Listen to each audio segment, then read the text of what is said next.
This is Rob with 13 Peppers, and today we're going to be taking a look at the Mustard Ghost.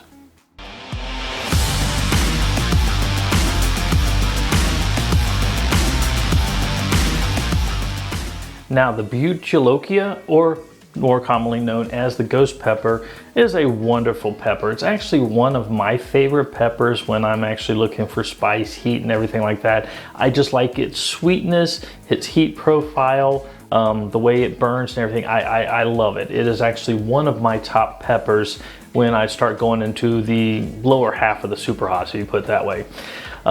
Used to be the king of peppers. It did hold the Guinness Book of World Records in 2007, and I do believe it had held that record until 2011 when it was actually replaced by the Scorpion Butch tea.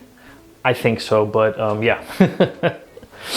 It's funny, a decade ago we thought a hot pepper was only about 1 million, and we are way past that now, okay?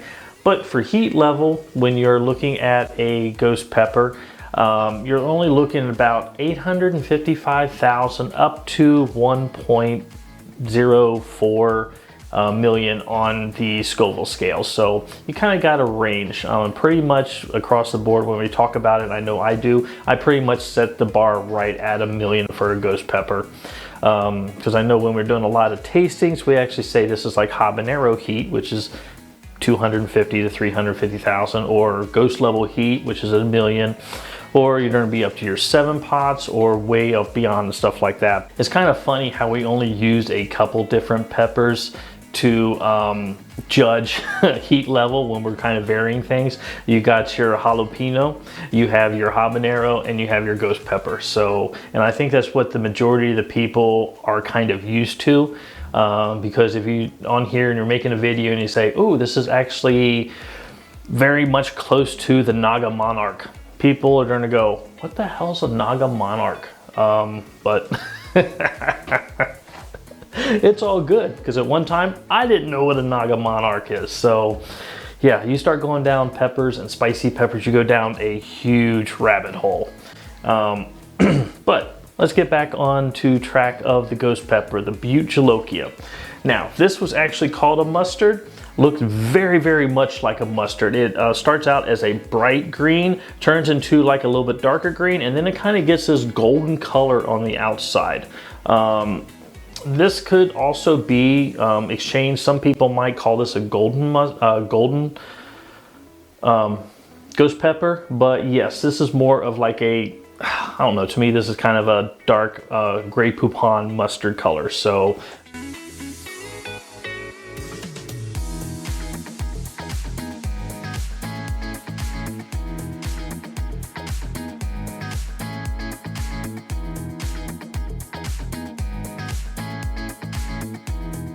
now, when you're talking about a true ghost pepper or a Bhut Jolokia, just know that it was actually cultivated in northeast India, and it was actually a hybrid between a couple peppers. One of them was a Capsicum chinense and a Capsicum frutescens pepper, and then that's where they actually got the ghost pepper from.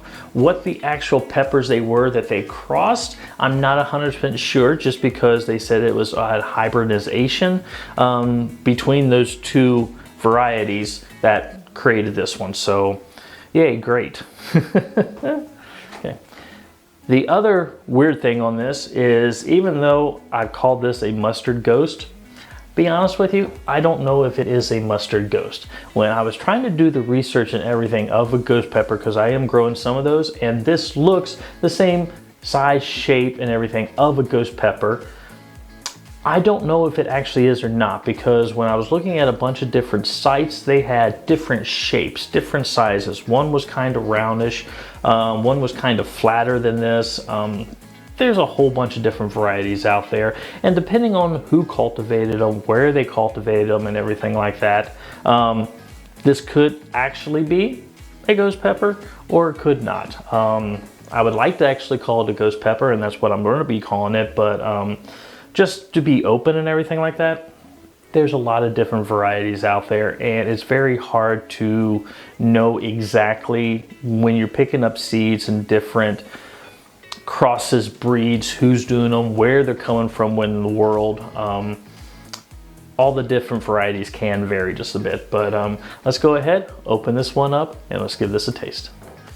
I have a couple great looking peppers here, but let's go ahead, open one up and take a look at it. And just to let you know before I start doing this, if you're gonna work with hot peppers, even jalapenos or anything like that, wear gloves, wear some kind of protection, because this oil is very bad. I mean, it's what they actually make pepper spray out of. So you don't want to be touching the oil, then touching something else in your body, rubbing your eye, because that would not be good. So please, please, please wear gloves. But let's go ahead and open this one up.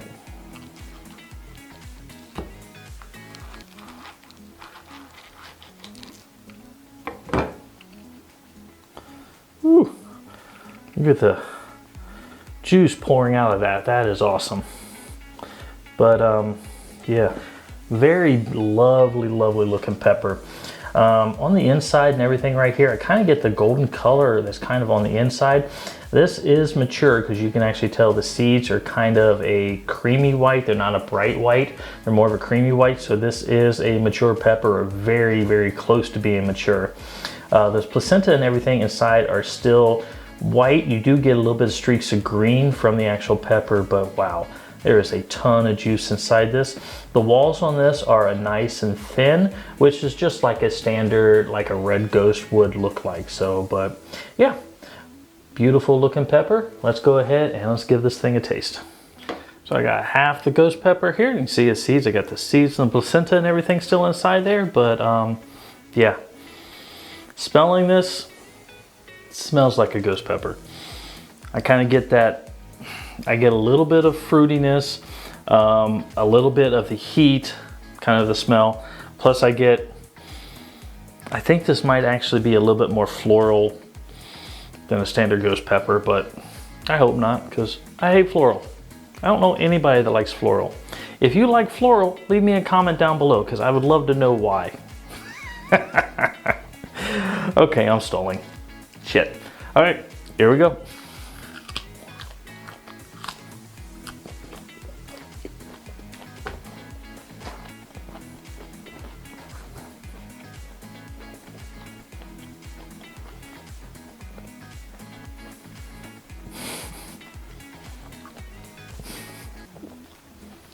Oh.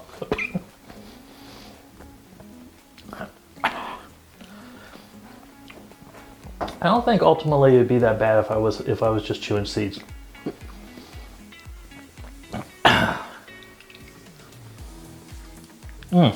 Okay. So typically, not typically, but that's what I am. Sorry, seed, taking that out. Okay. But yeah, this is a standard ghost pepper burn. I have the top of the tongue, I got the roof of the mouth. I really don't have anything else as of yet. Kind of, yeah, just the top of the tongue, roof of the mouth, everything from the front to the back. And to me, when I'm eating ghost peppers, this is pretty much the burn I get from them. I don't have anything in the back of the throat, which is good.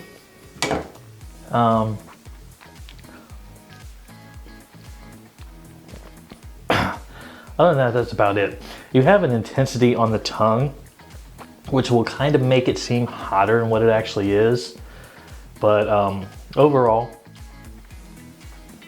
I think this one's on the lower end of a ghost pepper. So I would say closer to that 850,000 on there. So still hot, but I'm not getting the same heat reaction or anything else like that too. So I did get a fruitiness up front, not as sweet as a red ghost, but I still had that. I did in the end kind of get a little bit of the earthiness, but I'm not 100% sure if that was actually from the seeds, because the seeds can be bitter. A little bit of sweetness, and then the heat came on almost immediately. I mean, not like pow, bam, but pretty quickly. Not really moving. I've kind of lost the heat off of the top of the roof of the mouth. Mostly all just concentrated on the tongue. So,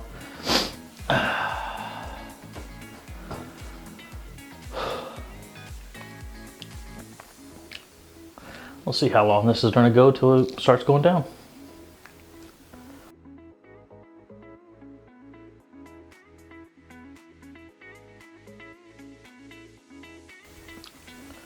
All right, he's dropping down. I'm probably about 75% of what the original burn was.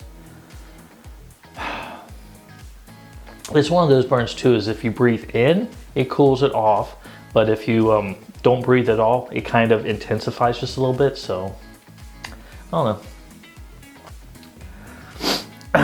Not a bad pepper. I mean, granted, excellent pepper, especially if you want to put into chili seasonings or whatnot. Drying it as a spice or anything to add a heat and a complexity to any kind of dish. So wonderful, wonderful pepper. But yeah, it's dropping slowly, but it's dropping. But yeah, I think that's gonna be about it. Nothing special, nothing unique, but over a standard Ghost. But the color of it and everything like that, excellent, excellent looking pepper. So, but with that, I'm gonna go ahead and call the video there. If you enjoyed what you've seen here today, please subscribe to the channel. I would greatly appreciate it. You can follow me on a couple of my social medias up here, or you can head to my website down below. There I sell peppers, spices, seeds, and seasonings from all the peppers and everything that I grow from my garden. But with that, I am Ralph. This is 13 Peppers, and you have yourself a wonderful, wonderful day.